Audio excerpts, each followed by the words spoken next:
Ton parcours en soins infirmiers commence là où tu es, une série podcast de la HESSO. Moi, je me sens épanouie. Ça me donne de la force de pouvoir améliorer la qualité et la sécurité des soins. Et puis, ce qui est intéressant aussi, c'est qu'en fait, on apprend aux patients l'estime de soi, mais en fait, à travers ça, on développe aussi la sienne. C'est une profession qui est superbe. Moi, je pense qu'on peut être vachement valorisé quand on arrive à aider les gens. C'est gratifiant de sentir qu'on a réussi à aider quelqu'un pour peu importe quoi. À l'issue d'une formation bachelor en soins infirmiers, quelles spécialités attendent les diplômés ? Elles sont aussi nombreuses et diverses que les lieux et que les personnes requérant des soins. Dans ce 6e épisode, on fait le point sur les perspectives professionnelles offertes à l'issue d'une formation bachelor en soins infirmiers. Des spécialités pour tout le monde, c'est le titre de ce nouvel épisode. Je m'appelle Jérôme, j'ai 34 ans, je suis infirmier diplômé depuis 2015. Et du coup, je travaille au HUG depuis 2016, après une année de service civil, du coup. Je m'appelle Leila Bergoug, je suis maître d'enseignement à l'école depuis 4 ans maintenant. Et je suis aussi infirmière clinicienne spécialisée à côté.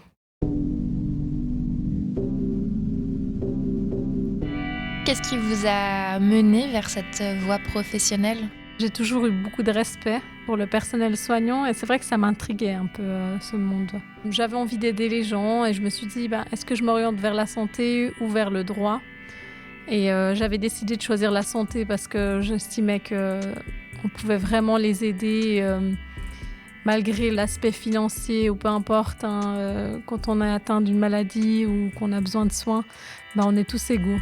Il y a beaucoup de médecins dans ma famille, donc du coup c'était plus cet aspect-là que je connaissais à la base. Quand il faut commencer à s'orienter professionnellement, j'ai commencé à m'intéresser à divers métiers et celui-là, il est paru comme une évidence pour moi. C'est un métier où on doit être assez dévoué à ce qu'on fait, donc je pense que c'était l'intérêt primordial, c'était d'aller vers les autres, c'était ça. Vous pouvez nous raconter un petit peu votre parcours après le bachelor en soins infirmiers ? Comment ça s'est passé post-formation ? Il y avait un processus de recrutement facilité pour les étudiants de la haute école. Donc du coup, ça veut dire qu'au HUG, ils nous garantissaient une place après notre formation. Donc c'était une voie un peu toute tracée. J'ai commencé dans le département de chirurgie en 2016. Et j'y suis toujours. Du coup, c'est que ça va pas si mal. J'ai fait pendant 8 ans, j'ai fait des unités de soins. Et là, du coup, j'ai changé. Je suis passé dans les bureaux pour travailler directement avec les chirurgiens. Moi, à la base, j'avais un projet de carrière qui n'est pas tout à fait exact à ce que j'ai fait actuellement, mais je voulais faire plusieurs années en viscéral pour prendre de l'expérience. Et ensuite, je voulais postuler pour l'anesthésie. Et du coup, moi, je n'ai pas réussi l'entrée en anesthésie. Puis, je me suis retrouvé dans une unité où je fais de la gestion de données, en gros, pour les chirurgiens. Et ça me convient aussi très bien. J'ai des tableaux Excel avec des listes de patients et ensuite je vais chercher dans les différents dossiers où on en est, contacter les médecins des patients pour savoir comment ils vont si on ne les a pas revus au HUG depuis un certain temps. Et après, on doit documenter dans une base de données nationale tous les chiffres qu'on va récolter.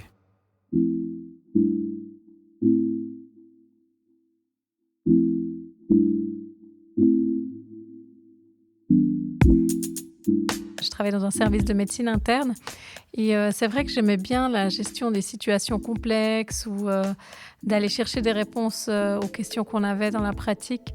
Et j'aimais bien aussi aider les autres collègues à aller chercher ce genre de questions. Et c'est là que je me suis dit, mais pourquoi pas réfléchir au master en sciences infirmières, vu que en fait, c'est un peu ce que fait l'infirmière clinicienne spécialisée. Une infirmière clinicienne spécialisée, c'est une infirmière de pratique avancée. Donc, elle est formée notamment à la consultation. Donc, elle pourra aider les équipes à gérer des situations complexes, gérer des dilemmes éthiques. Une principale, c'est jusqu'où on continue les soins. Quand on a des situations de fin de vie, par moment, on voit qu'en fait, c'est une situation de fin de vie, puis on aurait juste envie d'annoncer ça à la famille et puis de les accompagner dans cette situation de fin de vie plutôt que de faire un peu une sorte d'acharnement thérapeutique où on veut absolument proposer les nouvelles technologies ou les nouveaux traitements qui pourraient prolonger quelques mois de vie. Peut-être penser à la qualité de vie, mais ça, c'est ma vision des choses. Il y a aussi l'aspect de recherche, comment implanter un projet de recherche dans la pratique et d'accompagner les équipes à le faire. Et bien évidemment, la gestion de la qualité et de la sécurité des soins, qui est un aspect important du rôle d'infirmière clinicienne spécialisée. Ça peut partir d'audits de dossiers de soins. Ça peut aussi être dans la formation du personnel, de vérifier que les gens ont leur formation. Ça peut être aussi des créations de protocoles de soins en fonction des situations ou des collaborations avec des médecins. C'est assez vaste.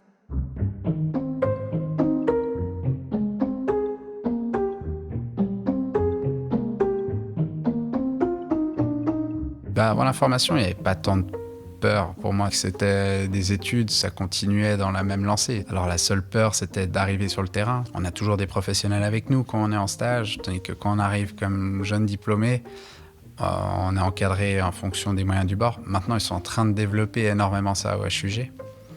Donc, c'est-à-dire que les futurs professionnels sont de mieux en mieux accompagnés. C'est sûr qu'après, au niveau du développement personnel, je pense que quand on se professionnalise dans un secteur, de toute façon, on se construit une identité professionnelle. Du coup, on choisit le soignant qu'on veut être et surtout le soignant qu'on ne veut pas être. Donc, du coup, ça nous définit aussi un peu comme être humain, je pense. Étant donné qu'on est énormément confronté aux situations délicates avec des personnes, ça nous aide à gérer un peu plus l'implication émotionnelle dans certaines situations, vraiment le rapport aux autres. Ça, c'est très formateur là-dedans. C'est vrai qu'on questionne tellement la relation. Et puis, ce qui est intéressant aussi, c'est qu'en fait, on apprend aux patients l'auto-efficacité, l'estime de soi, mais en fait, à travers ça, on développe aussi la sienne. Et puis, d'encourager aussi les patients dans leur prise en charge, c'est un peu d'avoir une vision positive, mais d'être toujours là pour le patient. Puis, des fois, en fait, on est en fin de vie. Le patient ne va pas guérir, mais en fait, d'être là pour lui, de l'accompagner, d'être là pour ses proches, c'est ça qu'il faut faire à certains moments. C'est vrai que chaque situation est unique. En tout cas, mon objectif, c'était de donner mon maximum pour que la personne, elle parte au mieux et puis que son entourage soit préparé aussi, parce qu'il y a après des phases de deuil.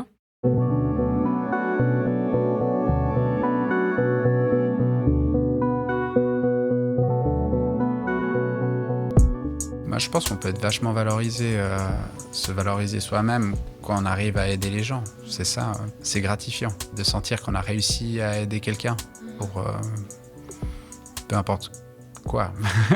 Mais je veux dire, du coup, nous, c'est au quotidien.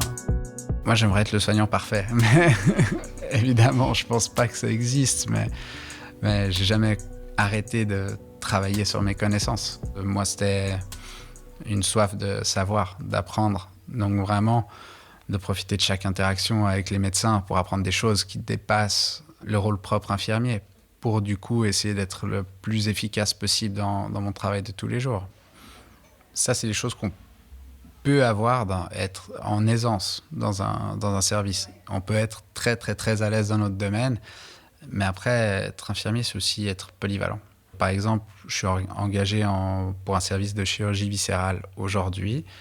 J'arrive, la répartition du personnel fait qu'il manque quelqu'un dans une unité, je peux aller remplacer dans n'importe quelle autre unité de chirurgie.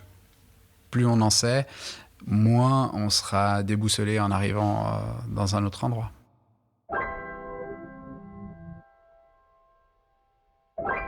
Quelle est pour vous la force de cette spécialisation ? Moi, je ne mettrais pas de retenue parce que c'est une profession qui est superbe. Après, on a la chance de justement pouvoir être engagé rapidement et vite se découvrir professionnellement. Même si des fois c'est compliqué de changer de poste en cours de route parce qu'il y a tout ce qu'il y a derrière, les budgets, il y a tout ça qui fait que des fois c'est compliqué. Mais il y a quand même un service RH à l'écoute qui fait qu'on peut arriver là où on a envie d'arriver. Si on se donne les moyens, vraiment tout le long, on arrive à aller là où on a envie.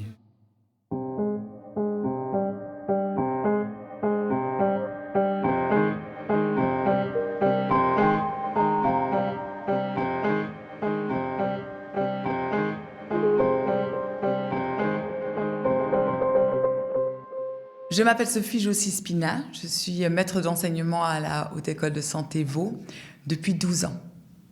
Je suis infirmière spécialisée en pédiatrie et en néonatologie, particulièrement dans les soins aigus. Et j'ai effectué de nombreuses formations complémentaires, notamment la médecine tropicale, tout ce qui est la formation des adultes, ainsi qu'une formation master à l'Université de Lausanne. Il y a différentes formes de spécialités qui existent dans la profession. On a les spécialités qu'on appelle CAS et DAS, qui sont finalement des formations continues, mais qui donnent des certificats qui permettent d'approfondir des connaissances dans des sujets spécifiques. Ensuite, on a des spécialisations certifiantes, qui sont par exemple la spécialisation de soins intensifs et la spécialisation d'anesthésie.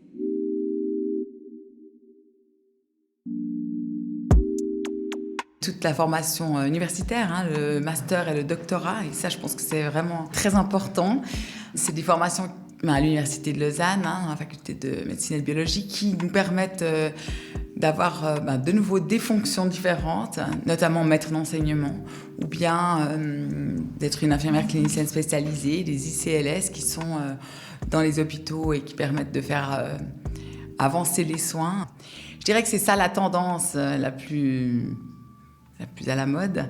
Et puis je pense que c'est juste. Il faut absolument qu'il y ait des infirmières qui se forment au niveau universitaire pour développer les soins, pour développer le rôle autonome de l'infirmier et l'infirmière dans les services. Maintenant, dans les besoins, je pense que vous savez que la population vieillit et qu'on a fortement besoin de personnes qui sont spécialisées dans le domaine de la personne âgée. On a l'augmentation des maladies chroniques et des polymorbidités, puis on a besoin d'avoir des gens qui sont spécialisés et passionnés par la personne âgée. Et la maladie mentale également, mais il y a aussi des personnes qui se destinent plus particulièrement dans une spécialité, puis finalement tombent amoureuses d'une autre. Moi, par exemple, je pensais faire de la santé mentale et je tombais amoureuse des soins aigus, alors que je me suis toujours dit que je ne ferais pas de soins aigus. Comment on choisit sa spécialisation? Et puis de votre côté, qu'est-ce qui est mis en place pour aider un étudiant dans ses choix qui, comme vous le dites, ont comme une influence énorme sur ensuite la façon dont on va faire ce métier? Les étudiants arrivent tous avec une première idée, mais qui vont beaucoup changer, c'est clair. Le but de cette formation, c'est qu'elle soit généraliste. Donc, ils vont absolument toucher tous les domaines principaux. Ils doivent absolument passer par la santé mentale. Donc, ils doivent passer par la personne âgée, passer par l'enfant. Les spécialités principales. Et puis ensuite, où ils tombent amoureux, comme c'était mon cas, où ils restent sur leur même choix et puis ils suivent leur route. On a des modules à option, donc c'est des modules à choix, où ils peuvent déjà choisir un petit peu des penchants de la profession. Et puis parfois, en faisant ces modules à option, ils se disent que c'est effectivement ça qu'ils veulent faire, et puis ils restent là-dedans. Et parfois, non. À peu près toutes les compétences se développent dans cette formation.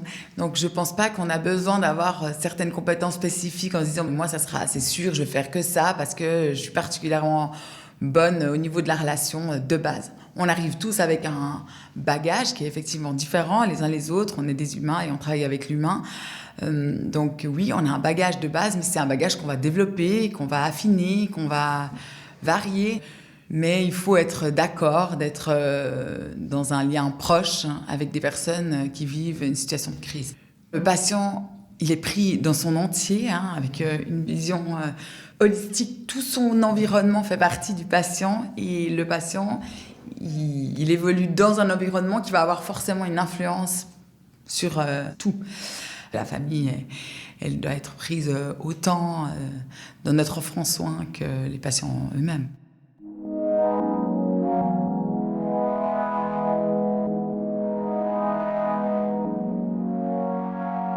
Je pense qu'un des grands avantages de notre profession, c'est de pouvoir avoir énormément de formations continues et de formations spécialisantes. On a tous une carrière qui est complètement différente et surtout cette carrière, elle peut être modifiée au fil des années. Je pense que ça, c'est aussi très important dans le sens que on est une jeune personne, on a 20 ans quand on se lance plus ou moins dans la profession, puis on évolue dans la vie. On peut se respécialiser tout le long de notre carrière. Et ça, je pense que c'est la richesse et la diversité de cette profession. C'était Ton parcours en soins infirmiers commence là où tu es, une série podcast de la HESSO. Merci à Jérôme Mégevant, à Leïla Bergoug et à Sophie Jossy d'avoir accepté de participer à ce 6e épisode. Dans le prochain épisode, on recueillera le témoignage d'alumni avec qui on dressera un bilan de ce que leur a apporté sur le plan personnel et professionnel la poursuite d'une formation bachelor en soins infirmiers. Pour plus d'informations sur la formation en soins infirmiers de la HESSO, rendez-vous sur le site outues.ch ou -tu-es.ch.